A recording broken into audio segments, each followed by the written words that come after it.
This is Scott the Fix-It Guy. Our goal with our videos is to empower you to be able to do the repairs on your own and save a whole lot of money and also get that great feeling of having fixed it by yourself. Today we have a Miele Futura classic dishwasher that has the intake drain light and will not fill with water. So this is a really common problem with the Miele dishwashers. It's just due to, here's the intake drain light, it's just due to a faulty inlet valve, and they're great dishwashers, but the inlet valves don't last very long. Everything else does. So to do this repair on the Futura Classic, what we're going to do is we'll unplug it. We're going to get some of the water out of the dishwasher because we're going to end up putting it on its side so we can take off the bottom panel. So we're going to unplug it. Just seeing how long these drain line and fill lines are. Sometimes they're so long that you don't have to disconnect them. So we got the screws taken out that we're holding it into the cabinet. Go ahead and pull out the dishwasher.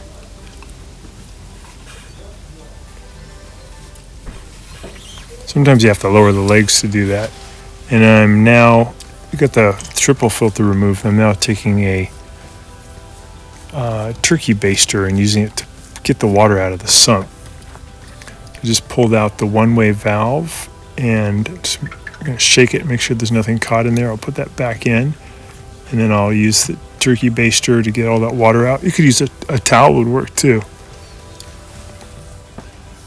If there's any water left though, when you put it on its side, a lot of it will leak out on the floor.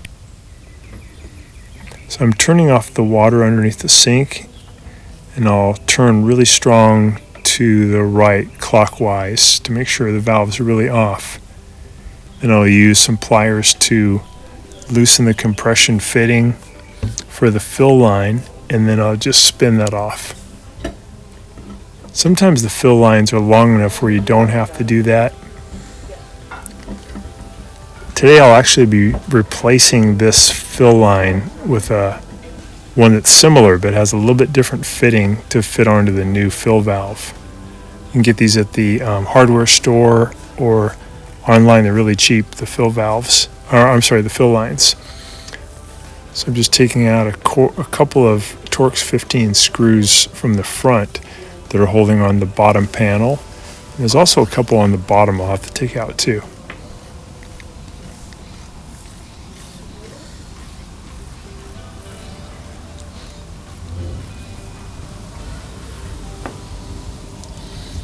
Here's the other one, zip it out. Pulling the dishwasher all the way out now. I'm going to move it to my left and make sure I have a fair amount of extra drain and power cord and fill line, and I'll lay it down to my right so it's laying on its right side. That's going to give me the best approach to getting the new fill valve put in. So now I'm taking out a couple of screws underneath the bottom panel. These are Torx 15.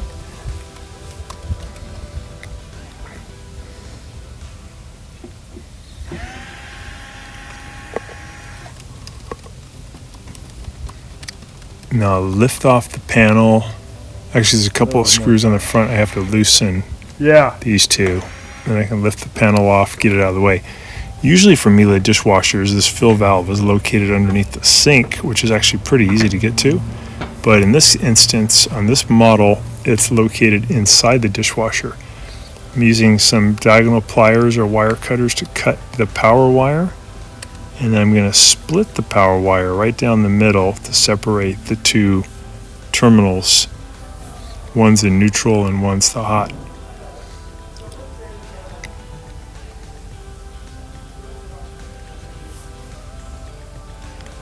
When you hook these power wires up to the solenoid of the fill valve, you don't have to do it any certain way. There's no polarity problem. You can put either wire on either terminal.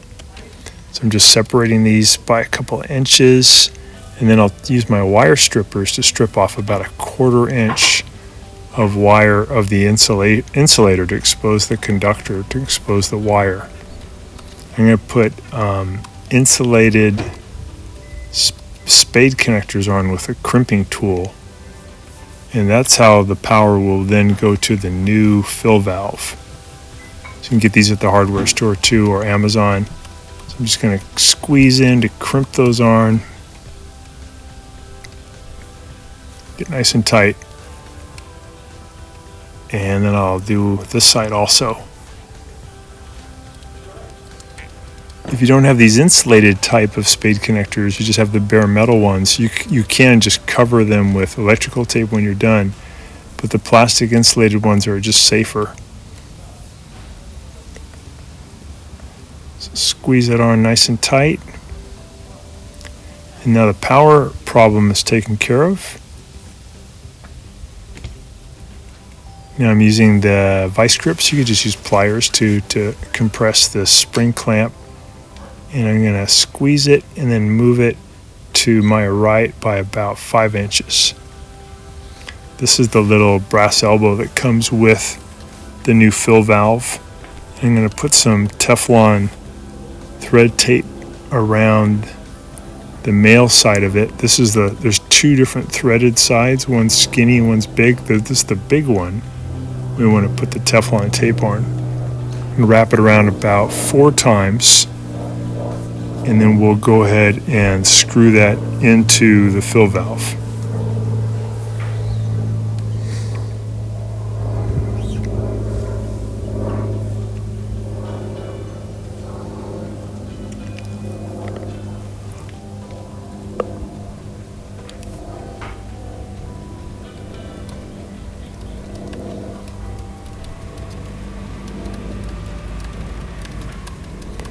So I'm going to go righty-tighty or clockwise to thread that on.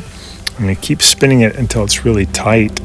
And I want the brass elbow to point out to the right and the yellow plastic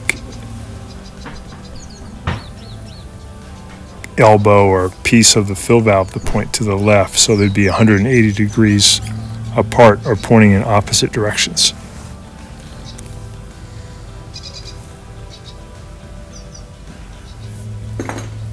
Okay, that's on nice and tight. So this is a new fill line. These are pretty cheap. I think this is probably 5 or 6 feet. So I'm going to just use the compression fitting. I don't have to use any tape on this one. I'm just going to screw it on, and then I'll use my pliers to get it nice and tight.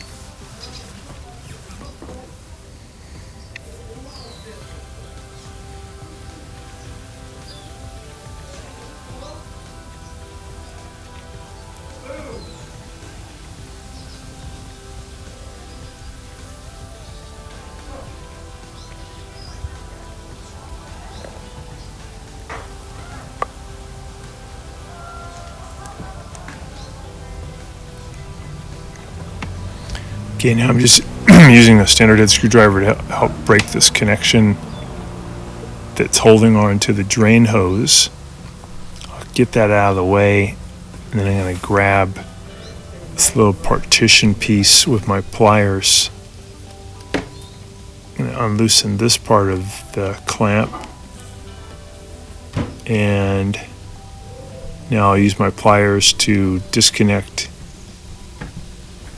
this part of the fill line that goes onto the fill valve. I'll go lefty-loosey, get this nut off, and then I'm going to be, again, using a new fill line, not the one that I'm taking off right now, but it has to be a smaller one to fit onto the new fill valve.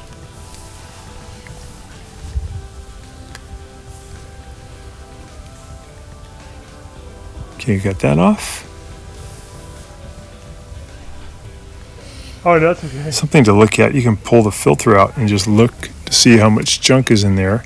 That doesn't look too bad. That wouldn't stop all the water. But sometimes that's the culprit. It's not the valve, it's just it's so dirty. But usually the valve fails.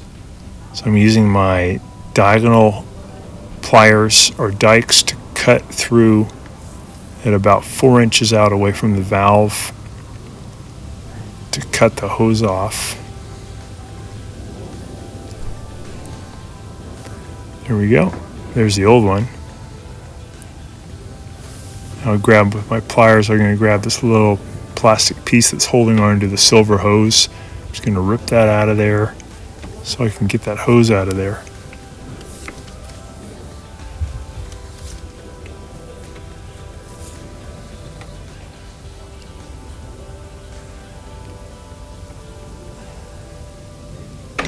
There we go. Now I can go ahead and pull this metal hose out.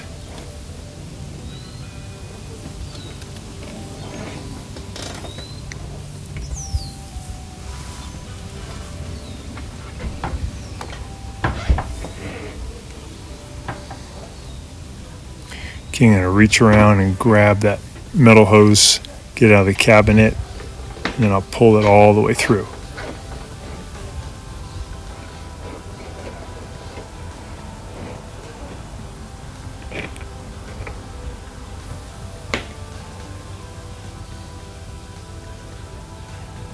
Okay, now we're feeding in the new hose, going the opposite direction. This is the one that's hooked up to our new fill valve.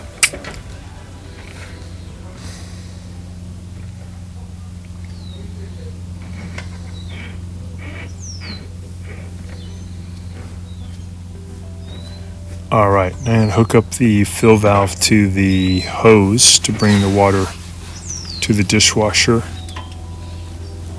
Push that in really as far as it'll go, wiggle and push.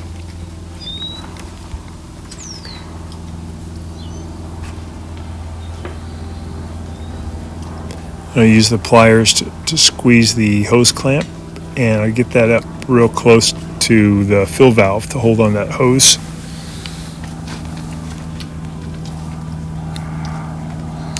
There we go. And now I can put on the two power connectors.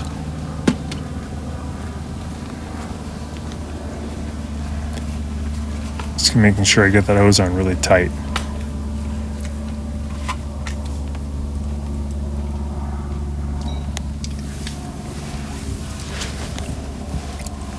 So either wire can go into either spade connector, just get them on there tight.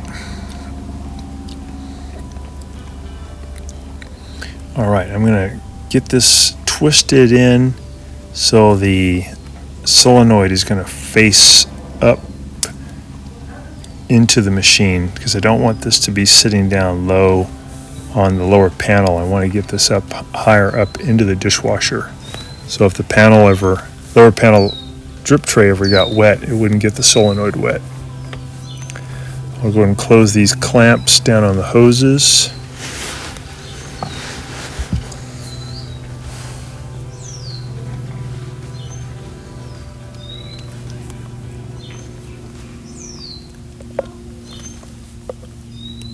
Looks good, just double checking all my connections, looks nice. I'll put the bottom panel back on.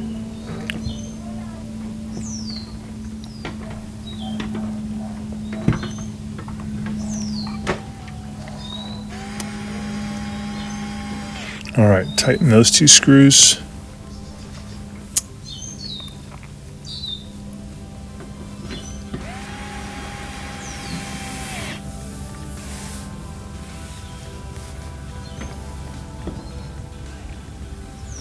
Okay, I put the screws on the front also, tighten those, putting the dishwasher back in, got it back on its feet, pushing it back in the cabinet.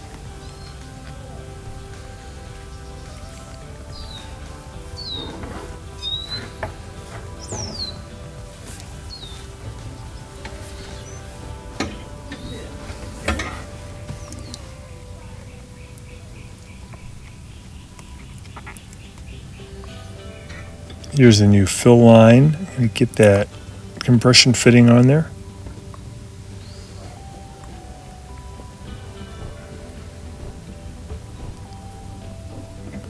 And I'll get it on there tight with the pliers.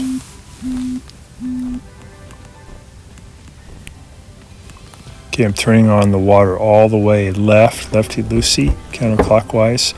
Plugged it back in, and now we'll just test it out. So before it was getting intake drain light right away, and you could hear it buzzing, but you didn't get any water coming in.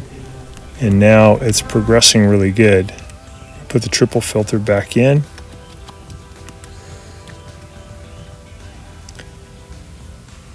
dishwasher lined up, got the screws back in to hold it.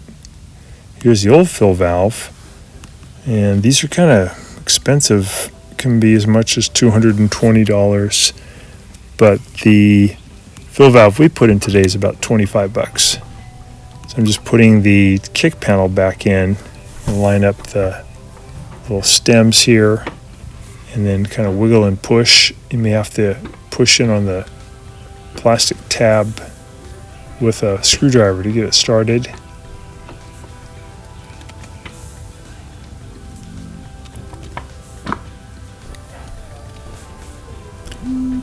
Doing a little testing now.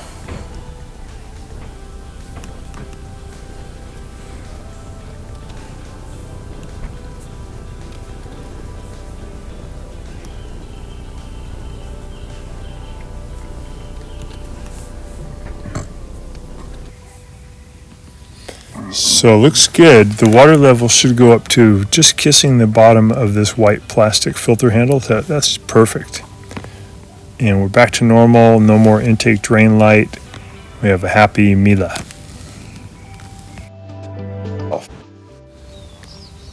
Thanks so much for watching our video. We really appreciate you coming to our channel. Please subscribe when you get a chance by pressing the subscribe button and also the bell button so we can send you notifications of any new videos that come along.